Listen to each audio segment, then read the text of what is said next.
Hi, everyone. Welcome to today's webinar, PSAP in the Cloud. This training is brought to you by Commercial Electronics. If you'd like to learn more about our recording solution, third-party quality assurance services, or our Carbyne 911 call handling solution, visit comelectronics.com. This webinar is part of our Public Safety Education Series, and you can view our upcoming webinars on our training page at comelectronics.com/training. Before we get started, I'd like to go over a few housekeeping items so you know how to participate in today's event. If you're listening in using your computer speaker system, you're automatically muted to eliminate background noise. If you would prefer to join over the phone, just select the handset in the audio pane at the bottom right, and the dial-in information will be displayed. You can submit questions about today's lesson at any time by typing your questions into the Q&A pane of the control panel, and Paul will address them during the Q&A session at the end of the presentation. After the presentation, you'll receive a follow-up email within 48 hours with a link to view a recording of today's webinar. For those of you wanting to report this training to your state, certification, or licensing agency, send an email to training@comelectronics.com. I'm Beth English, Program Manager for Commercial Electronics, Third-Party QA Program, and Higher Ground Trainer. Your instructor today is Paul Tatro, Vice President of Strategic Partners with Carbyne 911. He's an entrepreneur, with Carbyne being his second startup in public safety. He's a published author of 2 books, Blockchain Unchained, and the Illustrated Guide to Understanding Blockchain. He lives with his wife of 43 years in New Jersey. Thanks for joining us, Paul. Thanks, Beth. Can everybody hear me okay? I can. Okay, perfect. All right, so appreciate the introduction. Let's talk about what we're going to talk about today. The first thing we're going to do is we're going to talk about the benefits of having your application be in the cloud.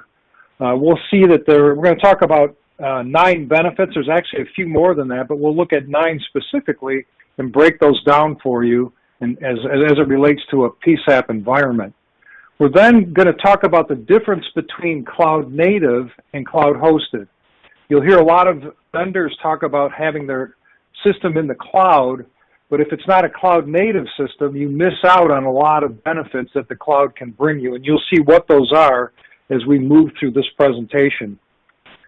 The last thing I'm going to do is to just make it all kind of come together for you is I'm going to show you what the Carbyne architecture looks like in a cloud-native environment supporting a call-taking solution in the PSAP. So I think you'll find that interesting. Normally when I show this to prospects and partners, they're kind of amazed that they've never seen anything like that before in the PSAP world. So I think you'll find it interesting. So let's start with the cloud. I don't know if you, when you were a kid, used to play that game, you know, what do you see in the cloud? You know, sometimes you look at the cloud and look, there's a horse, right?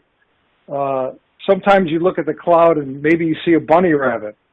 But in the last 10 years, what people have been seeing in the cloud is pretty significant. When you look at big business, they're putting all their mission-critical applications in the cloud without any question. All the biggest companies in the world, banks, people with very critical data being put in the cloud. The federal government, we're all familiar now with the AWS GovCloud. They're moving everything to the cloud except for very top secret things. Those are all on Hillary's server. Oh, I didn't mean that. The other thing is at APCO in ICERT, I don't know if you're familiar with ICERT. It's an industry group that Carbyne belongs to. It's the Industry Council for Emergency Response Technology. They've all made firm recommendations that PSAP should be moving their technology to the cloud. So what's the big deal? What's the benefit, or what are the benefits of being in the cloud? So basically, we're going to go through 9 distinct benefits, and we'll actually see a couple more when we look at the actual Carbyne architecture that we're going to walk through. But we're going to break these down one by one. And let's start with the first one here, which is one of the benefits is you trade in a capital expense for a subscription. Most cloud native, for sure, services are just that. They're software as a service. So instead of it being a capital expenditure, it's just like having your electric bill, your internet bill, your office cleaning, and oh, by the way, you could get your 911 call taking as a monthly bill as well. Now, for a lot of PSAPs, it may not make any difference, but in some cases, your capital budget is separate from your operating budget, and sometimes it can make a difference where you can get the money from to buy new technology. So that's one of the differences. It's a service instead of an actual infrastructure. One of the big benefits of being in the cloud, especially if it's cloud native, is that you have what's called resource elasticity. And what we mean by that is that when demand for whatever service or whatever application you're providing, whenever that goes up, the background infrastructure needed to support that demand scales up dynamically, and it can scale up onto basically unlimited type of resources. And the same is true. When the demand dies down, so does the resource allocation. So it tends to keep the costs in line, but it gives you the availability to take a high demand situation and be able to respond to it and not get overwhelmed, not have it overwhelm your resources. Next thing that that's a benefit of the cloud and is the idea of continuous development. When we later on look at the Carbyne infrastructure, you'll see that when we created our application, we created a number of what are called microservices. These are individual elements that one by one control some element of your application. And because these are all separate little areas, if you will, they can be worked on independently, and they can allow you to kind of proactively work on multiple elements without having somebody saying, wait a minute, I'm working on this program, so you can't get to it. You have to wait till I'm done. These elements are all busted apart so they can be worked on very easily. And the types of changes that come in typically are just small things. You know, customer says, hey, can you put a button over here? Or can we have this thing moved around a little bit? And instead of having to have these what I call big bang upgrades, we can little by little trickle out the upgrades a little bit at a time and allow people to take advantage of them across our entire customer base. Even though it might have been a request from a specific customer, typically those are beneficial to everyone. And so we can, through our cloud mechanism, we can tell you that there's an upgrade available. You can click on it, and that upgrade happens right on your desktop immediately. You don't have to, rip and replace the whole system just to get upgrades into the environment. So that's a definite distinction and benefit of a cloud-based solution. The next one is what we call multi-server redundancy. Now, every application that's developed and allocated out in the PSAP world, they always have a backup, right? So you have your hot servers, the ones that are running, and then you have a backup. What's different about the cloud backup is that, there's two elements to having a failure. One is the mean time to failure, which is how frequently your hardware actually fails. But the more important one is mean time to recovery. How quickly can I switch over so you don't know that we had a problem with a piece of our hardware? So in the cloud world, if I was to lose my current hardware, my standby becomes the hot server, and then there's a new standby that's automatically put up next to it. So I'm not running the risk of, well, what if something happens to my backup? I've already got a backup to my backup. And that just goes in the cycle to make sure that you never really suffer from any hardware failures. because of this combination of things, because of things like resource elasticity, because of the high availability and uptime that the cloud environment, especially I can speak specifically to the AWS environment, is designed for a very high availability. And you'll see why as well. It's not just the individual locations. There's multiple locations that support every application. And then the redundant server environment, if you combine all of those things, you're virtually assured that you're never going to have an issue with some kind of hardware that failed, at least not the hardware in the cloud. So that's a very important plus. The other thing about a cloud, especially cloud-native environment, is that each new account is simply a tenant in a instance in the cloud.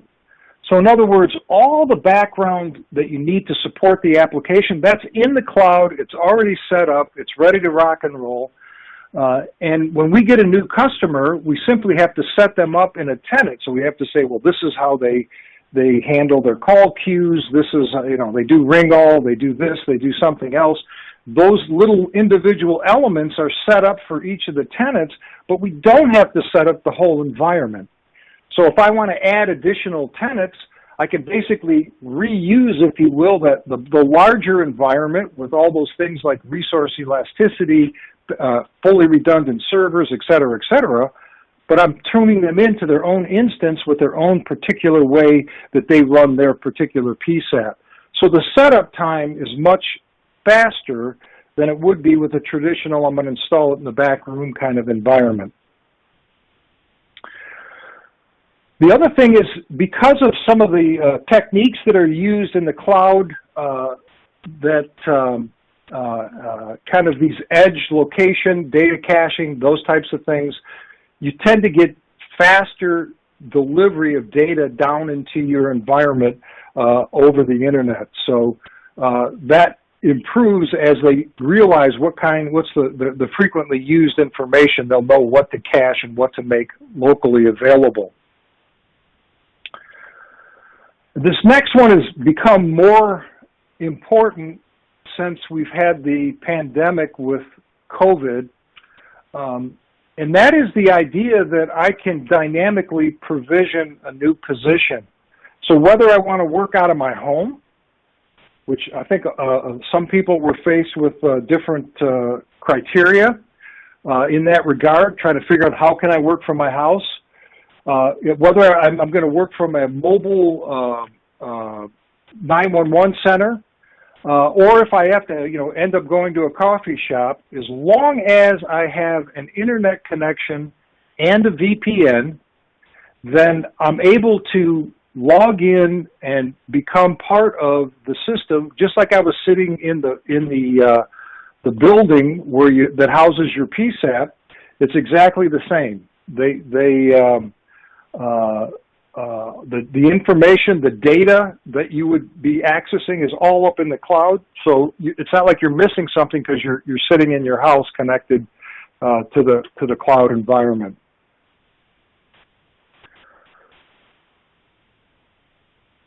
The last thing that I'm going to point out as a major benefit is that we're taking, I say we, anyone who uses the cloud and then connects to an application that's in the cloud takes advantage of the largest infrastructure, IT infrastructure ever built in the world by Amazon. Right? It's the most robust, reliable, secure environment, bar none. And what that means is, it doesn't matter how big or small your PSAP is, right? You get all the same benefits. Plus, you'll see when we go through our architecture that we have 3 physically distinct centers that house our application and are connected together. So even if you lost the whole center, you're still going to have a backup center. And even if you lost that one, you'd have another one. And then on top of that, we have different regions in the United States. So the level of backup and redundancy is like nothing that's ever been seen in the PSAP world. I read an article where they said less than 10% of the PSAPs have a physical backup. In other words, a totally redundant set environment where they could fall back to if they had a tornado or something hit the building, or a flood, or whatever the case might be. So in this environment, you always have a backup on your backup. So that's a very powerful advantage. So those are the benefits that I wanted to highlight about the cloud. Now let's take a look at the difference between a cloud native and a cloud hosted solution. So let's start that discussion by talking about if you have an on-premise solution. So if you're in your current environment, you have an on-premise solution, then you manage everything, right? You've got servers, you've got storage, you've got backup, you've got network, you've got all these things that you use to make your application run if it's an on-premise solution. So if I'm going to take my on-premise solution and create a cloud-hosted version of it, which is what a lot of vendors in the marketplace have done, basically what they've done is they've kind of airlifted that same infrastructure, they pulled it out of your back room, they put it up in the cloud. Now it has some advantages for you, but you as the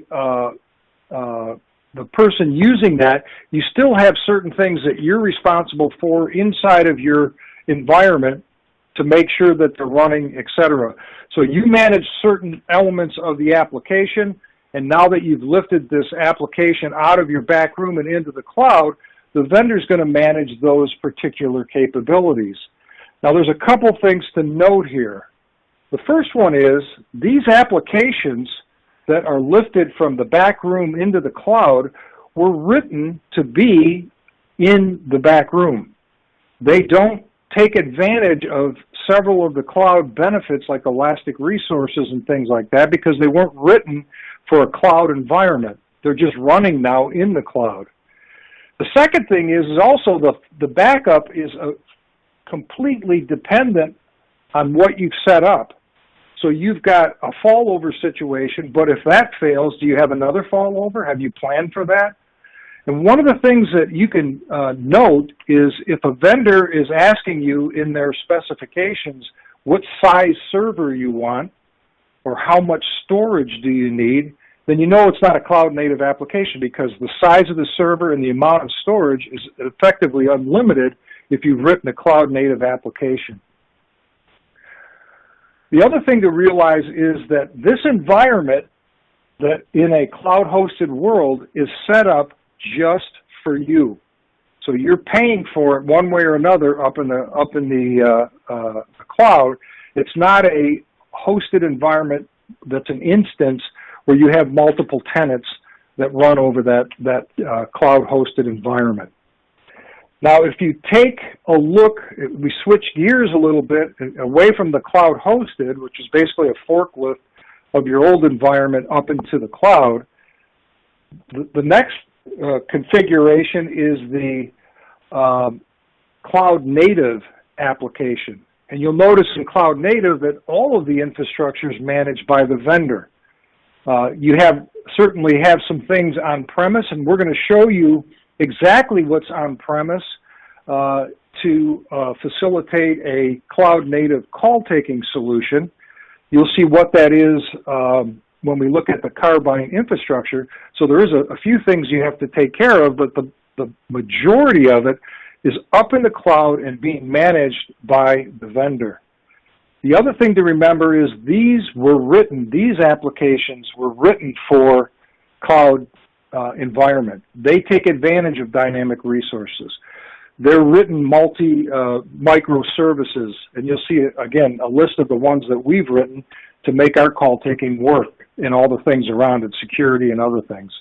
So these are designed to be cloud native, as well as that environment, remember, is an instance and you're a tenant in that environment. So I don't have to recreate everything like you would in a cloud hosted environment. That's why, in certain applications, if it's cloud hosted, you have to pick out the size server and those kinds of things. Again, none of that applies in a real cloud native type of environment.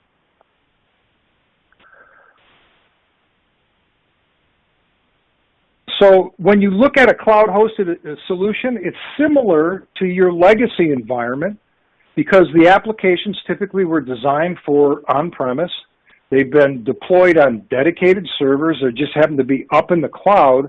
And now you have the service that's provided under a cloud hood, which is fundamentally identical to the situation that you had in your back room. So because of that, it lacks many of the benefits that we talked about. Certainly the infrastructure, applications, and data are dedicated, which they aren't in a cloud-native environment. Your upgrades are going to require a lot of manual tinkering to your version of the system that's in the cloud.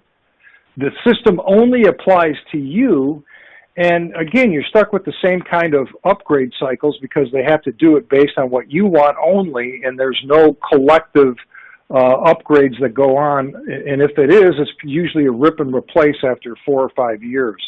So when you look at the benefits that we talked about earlier, we can kind of gray out here and see what some of the benefits that you lose when you have a cloud-hosted solution versus if you had a true cloud-native solution, you would get all of those benefits. Okay, so just to kind of summarize here, the reason people are talking about the cloud is there are a number of benefits. We looked at 9 of them specifically. We're going to see a couple more when we kind of break down the architecture of the Carbyne solution. But certainly cost, scalability, flexibility in the implementation, speed, and that should translate to some financial benefit as well. You can see specifically designed cloud environments. If you're going to do kind of the litmus test on that, you want to make sure that the applications are multi-tenant. They share all of the environment, so I'm not stuck in picking a server and picking out how much storage I need. It enables a true economy of scales and scope, so you can scale up and down as needed. And obviously, at the end of the day, hopefully you save money and flexibility because you're paying on a month-by-month basis and you're not locked into a 10-year deal. Okay, so that's the discussion of cloud native versus cloud hosted. I hope you have a clear picture of the difference between the two. The next thing, just to kind of show in a real-world environment how this cloud native kind of implementation works, I'm going to kind of walk you through at a very high level how Carbyne has set up their cloud native call handling solution, along with the other things that Carbyne does with video, instant messaging, device location, etc. And so I'm going to give you the big picture infrastructure of the Carbyne environment. Now, I realize that this is really kind of an eye test, and I'm sure having looked at this picture, you probably don't need any further explanation. I'm kidding, of course, but what I want you to get from this particular schematic is in the Carbyne environment, even though we're talking about a call-taking solution, there are 2 paths that we have in our environment. We have the path that handles the voice, so from the call taker to the phone in the PSAP. But because of NG911 requiring additional information like the possibility to get a video from the caller, to open a chat session with the caller, to get the device location from the phone, right from the phone that the caller is calling in on, we need to open a data path. So I want you to understand that fundamentally that with a we call it a Carbyne call. With a Carbyne call, you have 2 connections to the phone. One is the voice, one is the data. And if I lose the voice, right, so let's say I drop the call, I can still follow you on a map because I have your device location. I can still chat with you, and I can still watch your video. So we have some kind of different balances that we make because we have these 2 connections to the phone. So what I'm going to do now is walk you through this map. So if you look in the upper corner, this is what I call my mall diagram. So I want you to see on the bigger picture which piece we're talking about, because we're going to kind of hive off the different pieces and talk through some of the details. So if you look in the upper right-hand corner, that's the "you are here in the mall" type of diagram. And what we're showing you here is, the call that originates would originate as per normal, right? It could be through a phone, and we think, as we go forward, there's going to be more kind of sensor type of calling, if you will, where you have smart cities that can send a sensor alert that says, hey, we need to send some resources to this scene, and here's a camera feed on how it works. But in any case, the call comes in. Now, if you have an EZNet environment, that call will come in, it'll get converted into a SIP call, and from there, that SIP call is sent to the cloud, where we have a connection, what's called the point of intersection with the EZNet, and we take that SIP call, and it gets processed through our call-taking solution, which is, we have a couple different versions of it. One is based on the Cisco UCM environment, and we have another one that's based on more of our own switch. So in any case, we've got redundant centers. These are tier 4 type of data centers that act as backup to each other. And based on what the call is, we know where, because it's been routed through the EZNet, we know which PSAP gets this call. And then we route it through a local point of presence. And obviously you've got your PSAP, which is connected now with IP fiber optic SIP connections. We can also use, since this is an IP-based phone environment, we can also use the cellular network as a backup. So when you look at the redundancy that is part of our suggested design, now obviously we just responded to an RFP in California. They had a much different design, but it didn't matter to us, and they actually had more redundancy than we put in our suggested design. But in this case, you can either use the redundant fiber optic SIP connection to the PSAP. So if one is down, it'll route to the other. Or you can also use the cellular connection to the to get into the PSAP as well. So this is one of the beauties. When you get off a camera, you can have those flexible alternatives. The other thing that we do, if you look to the right on the diagram, is we also can run a T1 from an ILEC that would provide a voice only. If everything went down, I lost my IP connections, I lost the cellular connection, everything went to jelly, we'd still have a T1, assuming it was still up and running, that could bring in just the voice. So this is kind of taking it from the caller in through our cloud-based solution and directing it into the PSAP. Now, in the PSAP, you can see the equipment that's required. So you have firewalls, as obviously, to make sure that your connections are secure coming in. You'd have your connection, your cellular connection in your PSAP as well. Internally, there's just a couple of power over Ethernet switches, and we have a survivable remote site telephone, which is the phone that you would use if everything else didn't work. And then you have a VoIP phone, actual physical phone, and it could also be a soft phone, by the way. But you have a physical phone at your desk. You have your workstation, and that's basically the configuration inside the data center for the call handling.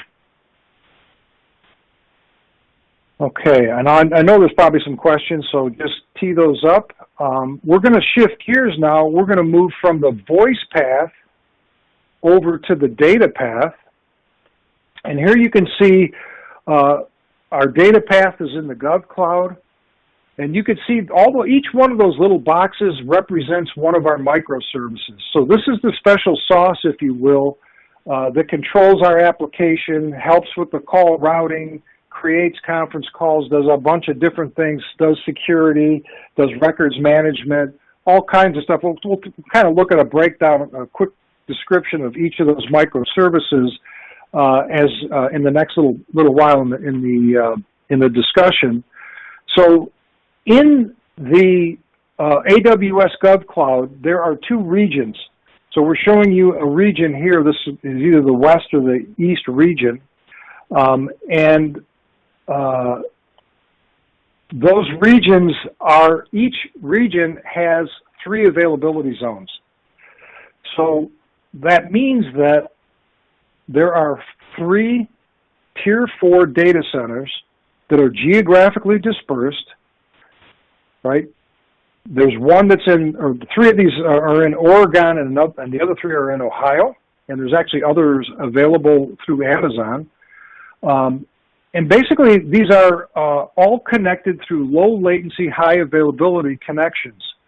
So what this means is, if for some reason this data center in availability zone 1 got wiped out, the system would hot switch to availability zone 2, and so on to availability zone 3. If all of those got wiped out, it would switch from the west region to the east region.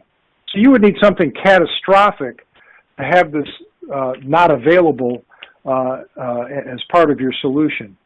The other thing to keep in mind is these are what they call active-active connections. So what that means is, if I get a call, it gets processed in availability zone 1. The next call will get processed in availability zone 2. And then there's a synchronization between the availability zones, so they always know that each of those zones is working effectively, and we're not waiting till something goes wrong. And then when we switch to availability zone 2, oh, wait a minute, it doesn't quite work the same. So it's an active environment where people, or where they're constantly exercising the different availability zones. Now, inside the availability zones, we currently have 18 microservices. Now, I'm not going to go through these in excruciating detail, but I'm going to flip them up here on the screen so you can see the types of things that we can work on individually, and they're isolated from all the other elements, and then we can pop them back into the system and make changes and updates very quickly if we need to, depending on what's going on.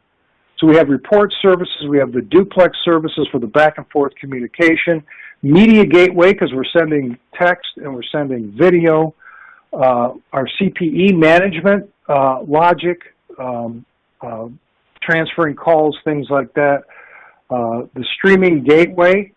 So one of the things we've added to our solution is the ability to conference in multiple call takers or people in the field, say the police, fire, EMS, or local hospitals, and they can see the same multimedia that's coming in from the caller. So if they're sending a video, the chat messages, and the device location.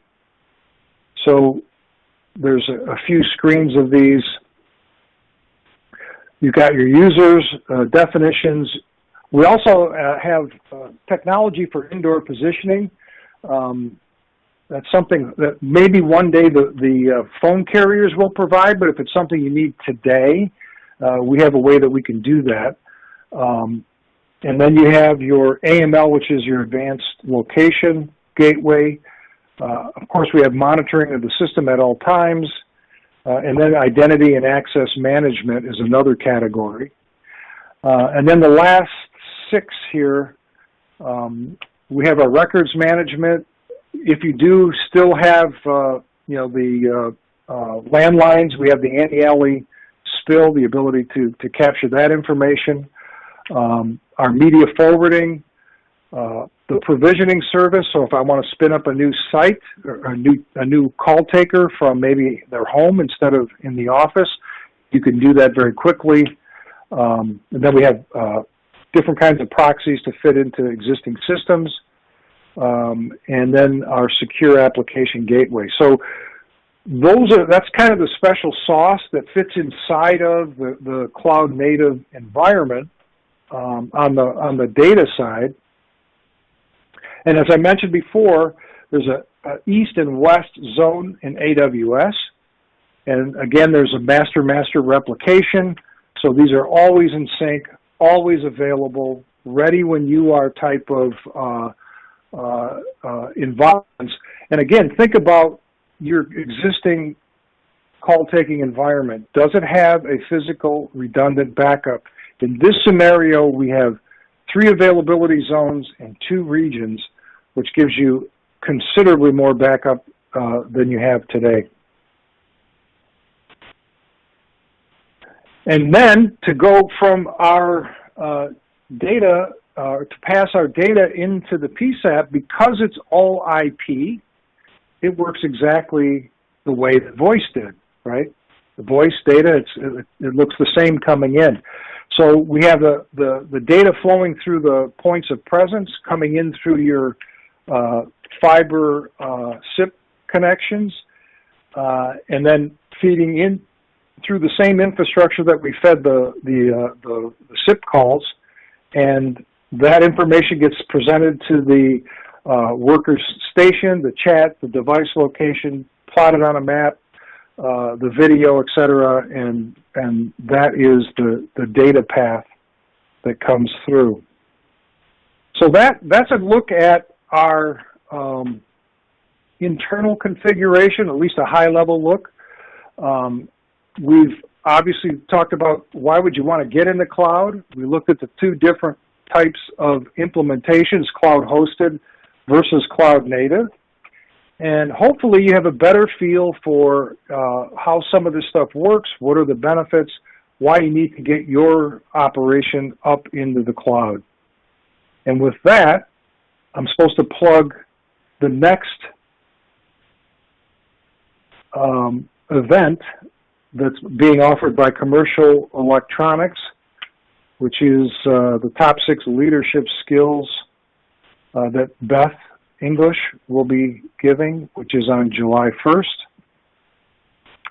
And I certainly want to thank you for your interest, your time and attention, and any questions? Thanks, Paul. So I do have a couple of questions. One of the questions, I wanted to confirm that if the PSAP lost the voice path and could no longer talk to the caller, the PSAP would still get the map and the text. Did I hear that correctly? That is correct.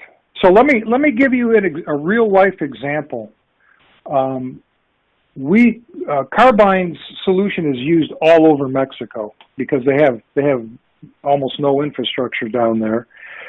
And we had a situation where 6 girls were kidnapped off a college campus, thrown in the back of a van, or a trunk of a car, I guess, and they called 911. Now, luckily, they had Carbyne, so they sent them the link, which is how we get permission to use the video, the device location, and open a chat window.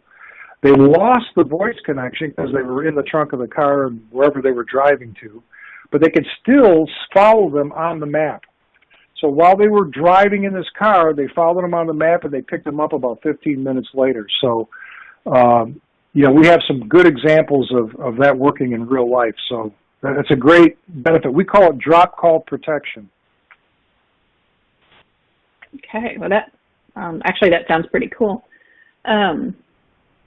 So another question, if you transfer a call from an agency using a cloud-based solution to an agency that's not using a cloud-based solution, will the receiving agency be able to receive any of the extra information such as the map and the text?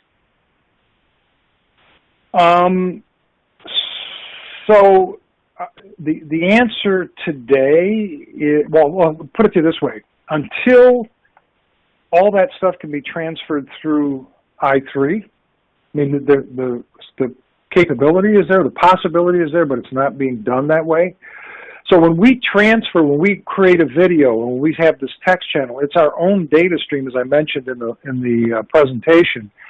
That same data stream, the only way you can pick it up is if whoever you're transferring it to also has the Carbyne solution. And they don't have to have our full call taken. They could have our we have two versions. We have CLive Universe and CLive Apex. Apex is the full call taking solution. CLive Universe is just adding the data elements to your own existing call center. So we have two flavors. If you have that, then you can pick up that data link that I talked about in addition to your voice link. If you don't have it, then the answer is no. You would not get the kind of the rich information. Okay. All right. Well, that answered that. So if you go back one slide, Paul, I just wanted to cover this a little bit more. We sent out a survey. We asked people what kind of training they wanted to see coming up, and I got messages that several people want to see leadership training. So I just wanted to let you know that our first of this series, so we're going to be doing a PSAP leadership series, and so the first one is July 1st, 12 to 1, and then for the next 5 months after that, we'll be doing another a different topic in the leadership series. So we'll be addressing toxic employees, how to handle issues that aren't in the manual, different things like that besides the leadership skills that you need. So I definitely want to encourage you to join this if you're, especially if you're a new supervisor, new manager, anything like that.